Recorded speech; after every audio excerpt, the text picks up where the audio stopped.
Welcome back to another lecture. To frame our discussion, our subject today is Kevin Carter's photograph, often titled The Vulture and the Little Girl, taken in March 1993 near Ayod, in what is now South Sudan. We will examine what it shows, how it traveled through the world, and why it still troubles us, ethically and historically. I am Alexei. Today we will proceed carefully because this image sits precisely at the intersection of humanitarian crisis, media practice, and public conscience.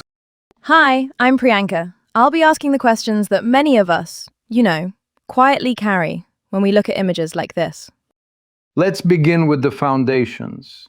The photograph depicts a famine-stricken child collapsed on the ground with a hooded vulture nearby, just outside a United Nations feeding center in Ayod, during the civil war and famine that devastated the so-called Hunger Triangle. That is to say, the communities of Kongor, Ayod, and Wat depended on international aid for survival. It's important to understand some terms. Operation Lifeline Sudan refers to the UN-led relief operation, coordinating humanitarian deliveries during the conflict. The Hunger Triangle is the field shorthand for a cluster of southern Sudanese communities hit hardest by famine in the early 1990s. And of course, the Pulitzer Prize for Feature Photography is a major journalism award, which this image received in 1994. Now, speaking of the practice itself, photojournalism ethics concerns questions such as when to intervene, how to caption and contextualize, what dignity and consent mean under duress, and how publication can both inform and harm. Humanitarian crises documentation, as we observe, requires negotiating access with authorities and aid agencies, while confronting severe limits on verification. The media's role in simpler terms is to witness and to mobilize attention, yet not to instrumentalize suffering into spectacle. So, moving on. Why does this single image matter so much, beyond the immediate shock when you first see it? Because, images like this can catalyze action. After its publication by the New York Times in March 1993, reproductions circulated internationally. Aid organizations used it in posters. Donations increased to groups operating in Sudan. At the same time, the public demanded to know the child's fate. The Times issued an unusual editorial later that month, conveying that after the vulture was chased away, the child recovered enough to continue, though it was unknown whether he reached the center. There were also consequential misunderstandings. The child was widely described as a girl. Only in 2011 did family testimony identify him as a boy, Kong Nyong, who had received care at the UN feeding station and reportedly died years later, around 2007, of fevers. This misidentification illustrates how early captions can harden into public memory. Let's start with the history, briefly but precisely. In early 1993, famine conditions in the Hunger Triangle were catastrophic. Operation Lifeline Sudan opened limited access to outside witnesses, inviting journalists to document conditions. Simultaneously, the Sudanese government issued restricted 24-hour visas under supervision. Thus, access existed, but verification and follow-up were structurally constrained. In March 1993, Kevin Carter and João Silva traveled on a UN light aircraft with food deliveries into Ayod. Villagers gathered at the makeshift runway, a lifeline for supplies. As Carter moved to photograph a child on the ground, he altered his angle when a vulture appeared. He kept shooting, and then, by his account, chased the vulture away. Minutes later, he and Silva departed for Kongor, lacking time to determine the child's immediate outcome. How the image traveled matters. The image reached New York through a chain that included reporter Donatella Lorch and photo editor Nancy Bursky. In March 1993, the Times ran the photograph with a caption referring to a little girl. Public response was intense. Later that month, the Times published a follow-up note about the child resuming the trek after the Vulture was chased away, though uncertainty remained. In 1994, the photograph won the Pulitzer Prize for feature photography. Carter died by suicide in July 1994. Commentators, including Desmond Tutu, later reflected on the psychological toll borne by those who witness atrocity. Before we get to the complexities, a brief personal note.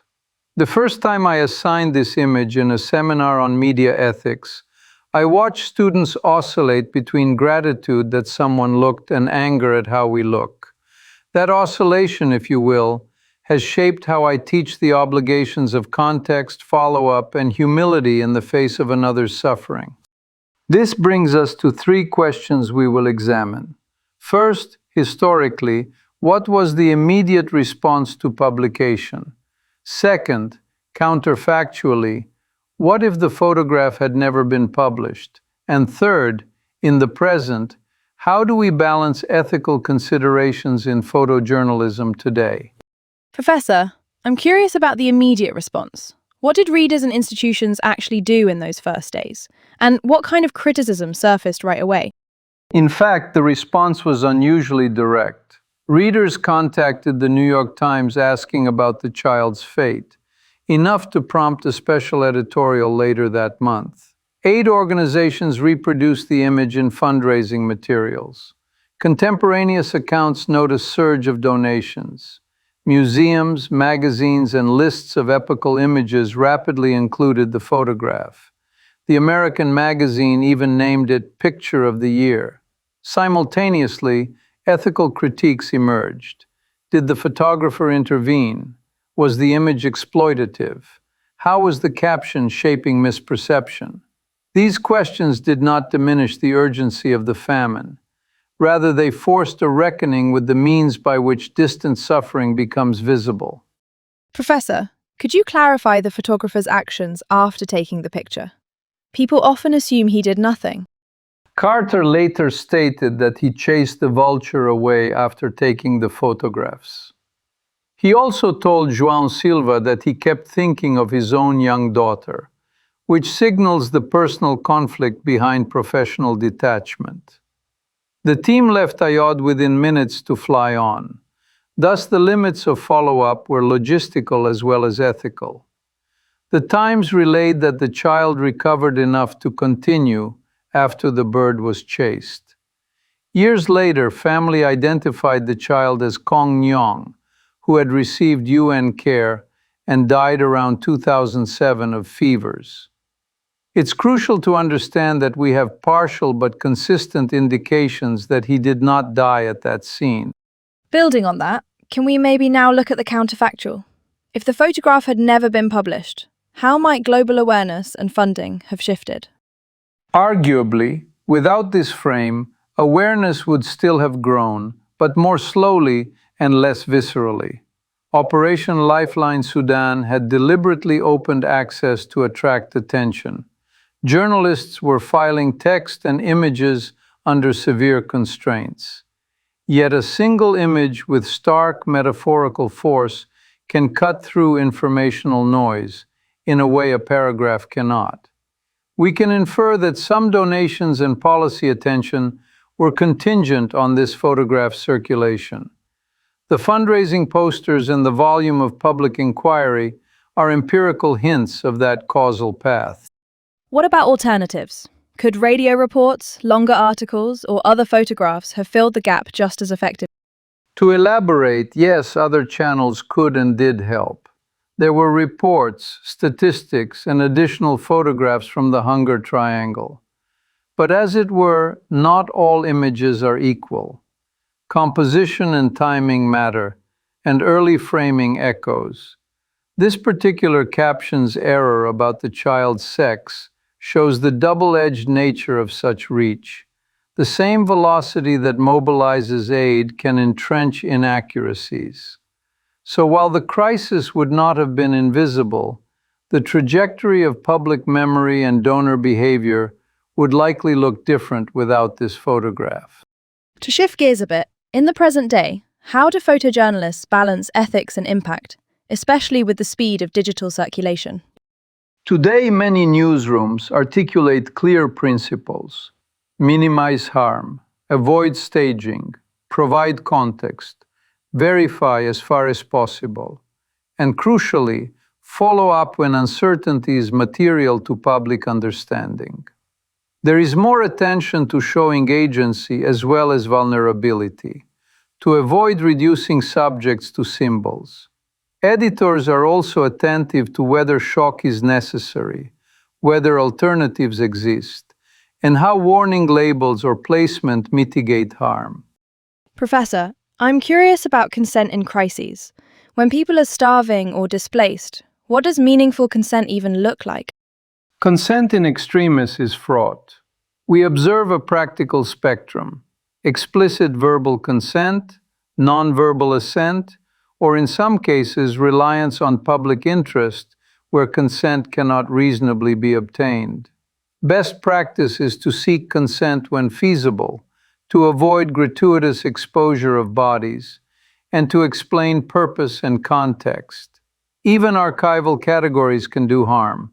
For instance, some catalogs have filed this image under nude photography showing children, a bureaucratic phrasing that obscures humanitarian context and can re-injure dignity. Susan Sontag, in Regarding the Pain of Others, argues that our viewing entails moral responsibility, and without the capacity to act or learn, viewers risk becoming voyeurs. In this context, we should design captions, placements, and follow-ups that invite informed action rather than passive consumption. Finally, it is worth noting the well-being of those behind the lens. The trauma borne by witnesses can be cumulative. Carter's suicide in 1994, 4 months after his Pulitzer, has become part of how we discuss institutional support and the mental health of journalists working in extreme conditions. Ethical ecosystems must include care for subjects, audiences, and practitioners alike. In conclusion, we examined a color photograph made in Ayod, Sudan, in March 1993, showing a famine-stricken child and a nearby vulture. It became a global emblem of crisis, fundraising, and ethical debate. We traced 3 questions: the immediate public response and its tensions, the counterfactual of non-publication, and the distinct power of singular images, and the present challenge of aligning impact with dignity, consent, context, and care. For further study, consider close readings of captions across editions, the logistics of Operation Lifeline Sudan, and Sontag's analysis of how we look.